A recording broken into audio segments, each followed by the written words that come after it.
ఛానలుకి స్వాగతం. జనవరి 22వ తేదీన అయోధ్య రామమందిరంలో బాలరాముని విగ్రహ ప్రతిష్ఠాపన కార్యక్రమం జరుగుతుంది. అయితే ఇప్పటికీ దీనికి సంబంధించి అన్ని ఏర్పాట్లు కూడా జరిగిపోయాయి. అయోధ్య నుండి ప్రతి ఒక్క ఇంటికి కూడా అక్షింతలు కూడా వచ్చాయి. అయితే జనవరి 22వ తేదీన అయోధ్య రామమందిరంలో ప్రాణప్రతిష్ఠ జరిగే సమయంలో అక్షింతలతో అంటే మీకు వచ్చిన అక్షింతలతో ఏ విధంగా పూజ చేసుకోవాలి, అలాగే 5 దీపాలు వెలిగించాలి, అలాగే తమలపాకులు కూడా ఎక్కడ పెట్టాలి, ఈ పూర్తి వివరాలు అన్నీ కూడా ఈరోజు ఈ వీడియోలో వివరంగా తెలుసుకుందాం. వీడియోలోకి వెళ్లే ముందు మా చిన్న రిక్వెస్ట్ ఏంటంటే, ఇంతకు ముందు కనుక మా ఛానల్ని మీరు సబ్స్క్రైబ్ చేసుకోనట్లయితే సబ్స్క్రైబ్ చేసుకోండి. అలాగే పక్కనే ఉన్న గంట సింబల్ మీద ఆల్ అప్డేట్స్ ని క్లిక్ చేయండి. అప్పుడే మేము అప్లోడ్ చేసే ప్రతి వీడియోకి మీకు నోటిఫికేషన్ అనేది వస్తుంది. ఇక వివరాల్లోకి వెళ్తే కనుక జనవరి 22వ తేదీన అయోధ్యలో శ్రీ బాలరాములవారి విగ్రహ ప్రాణ ప్రతిష్ఠ జరగబోతుంది. ఈ విషయం మన ప్రతి ఒక్కరికి కూడా తెలుసు. రామమందిర ప్రారంభోత్సవం అలాగే విగ్రహ ప్రతిష్ఠ కార్యక్రమానికి దేశంలోని ప్రముఖులు అందరికీ కూడా ఆహ్వానాలు అందాయి. అలాగే సామాన్యులు అందరూ కూడా అయోధ్య రాలేకపోయాము అని బాధపడకుండా అయోధ్య నుండి రాముడి అక్షింతలను దేశంలో ఉన్న హిందువులందరికీ కాశ్మీర్ నుండి కన్యాకుమారి వరకు ప్రతి ఒక్కరికి చేరవేసే కార్యక్రమాన్ని చేపట్టారు. ఇప్పటికీ చాలా మందికి ఈ అక్షింతలు తమ ఇళ్లకు కూడా చేరిపోయాయి. ఇలా అందుకున్న అయోధ్య అక్షింతలను ఏం చేయాలి అనే సందేహం చాలా మందికి ఉంటుంది. అయోధ్య క్షేత్రం నుండి అందిన అక్షింతలు చాలా పరమ పవిత్రమైనవి. శ్రీరాముడే బాలరాముడి రూపంలో తన ఆశీర్వాదాన్ని అక్షింతల రూపంలో ప్రతి ఇంటి గడపకి చేరవేశాడు. అయితే ముఖ్యంగా జనవరి 22వ తేదీన జరిగే శ్రీరాముడి ప్రాణ ప్రతిష్ఠాపన రోజున మనం మన ఇంట్లో శ్రీరాముణ్ణి ఏ విధంగా పూజించాలి, ఏ సమయంలో పూజించాలి, ఎన్ని దీపాలు వెలిగించాలి, అలాగే ఏ సమయంలో వెలిగించాలి, ఒకవేళ అయోధ్య నుండి అక్షింతలు ఎవరికైతే అందలేదో వారు ఏం చేయాలి, జనవరి 22వ తేదీన ఏం చేయాలి, అలాగే ఏం చేయకూడదు అనే విషయాలు అన్నింటి గురించి కూడా ఈరోజు ఈ వీడియోలో క్లుప్తంగా తెలుసుకునే ప్రయత్నం చేద్దాం. అయితే ఈ అక్షింతలు అందుకున్న వెంటనే ఇంట్లో ఉన్న కొన్ని బియ్యం గింజలు, ఆవు నెయ్యి, పసుపును కలుపుకొని మీ పూజా మందిరంలో జాగ్రత్తగా భద్రపరుచుకోవాలి. తర్వాత మీ ఇంటిని శుభ్రం చేసి ఇంట్లో పూజ కూడా చేసుకోవాలి. ఇలా ప్రతిరోజు ఆ అక్షింతలను రాములవారి ఫోటో ముందు ఉంచి పూజ చేయాలి.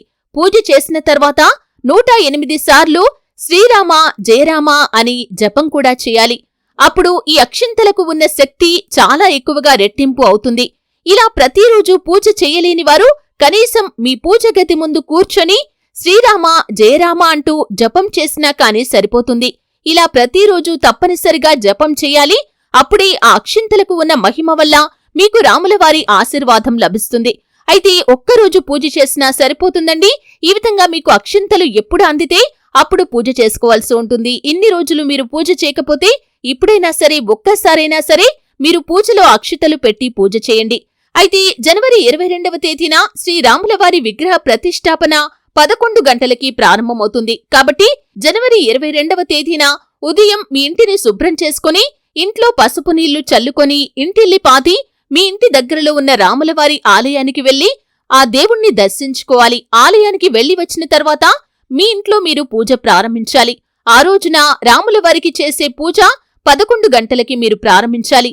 ఎందుకంటే అయోధ్యలో రాములవారి విగ్రహ ప్రతిష్ఠ 11 గంటల నుండి ప్రారంభమవుతుంది. కాబట్టి ఆ శుభ సమయంలో మాత్రమే మన ఇంట్లో పూజ ప్రారంభిస్తే మంచి ఫలితాలు మీకు లభిస్తాయి. ముందుగా రాములవారి ఫోటోని నీటితో శుభ్రం చేసి గంధం రాసి కుంకుమ బొట్లు పెట్టాలి.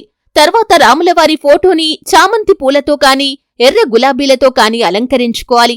రాములవారికి చామంతి పూలన్నా కాని అలాగే గులాబీ పూలన్నా కాని చాలా ఇష్టం. మీ దగ్గర ముత్యాల దండలు ఉంటే కనుక వాటితో శ్రీరాములవారి చిత్రపటాన్ని మీకు నచ్చిన విధంగా అందంగా అలంకరించుకోండి. లేదా మీ ఇంట్లో ఉన్న ఏవైనా నగలతో కాని రాములవారిని అలంకరించుకోండి. ఇలా రాములవారి చిత్రపటాన్ని అలంకరించిన తర్వాత ఒక 11 తమలపాకులు తీసుకుని ఒక్కొక్క ఆకుపైన గంధంతో శ్రీరామ జయరామ అని రాసి రాములవారి ఫోటో ముందు ఉంచండి. అలాగే అయోధ్య నుండి వచ్చిన అక్షింతలను కూడా శ్రీరాములవారి చిత్రపటం ముందు ఉంచి పూజ చేయండి. పూజ చేసేటప్పుడు ఆవు నెయ్యి వాడితే మంచి ఫలితం మీకు దక్కుతుంది.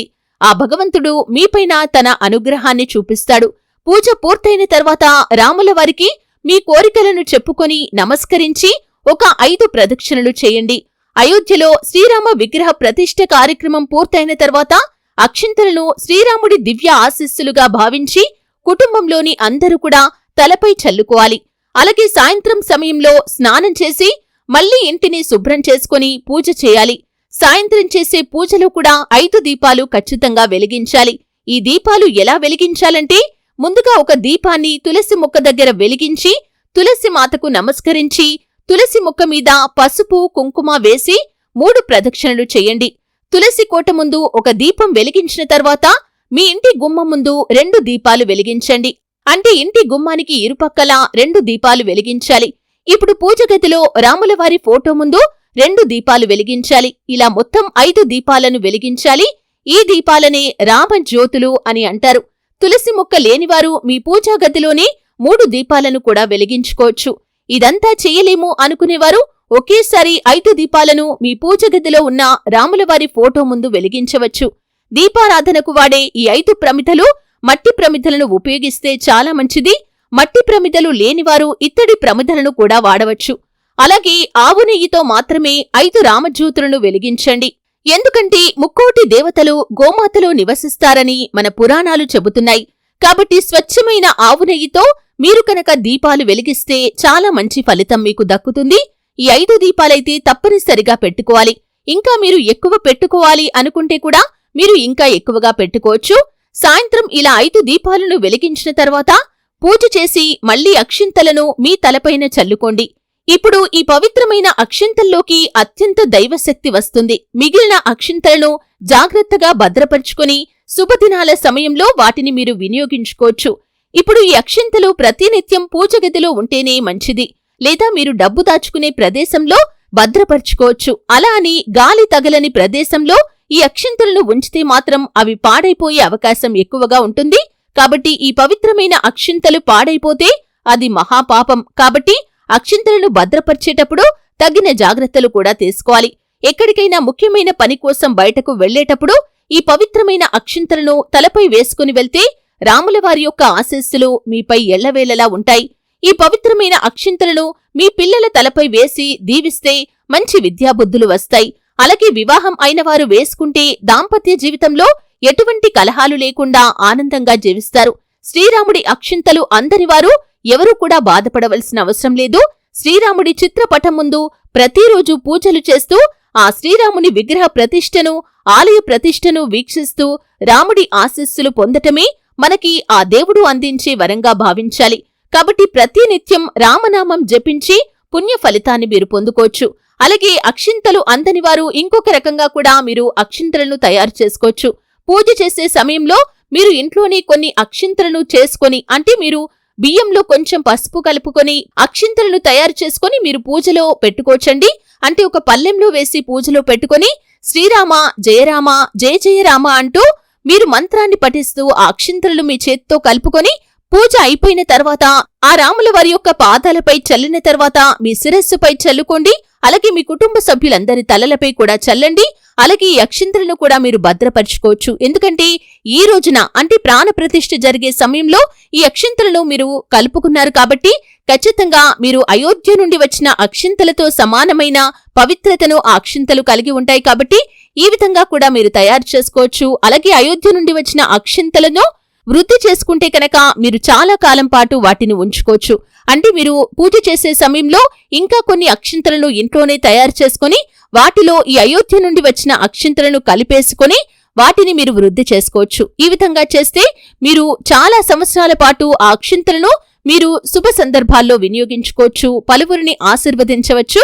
అలాగే పలు శుభకార్యాలు జరిగేటప్పుడు కూడా వారి శిరస్సుపై చల్లి వారిని ఆశీర్వదించవచ్చు.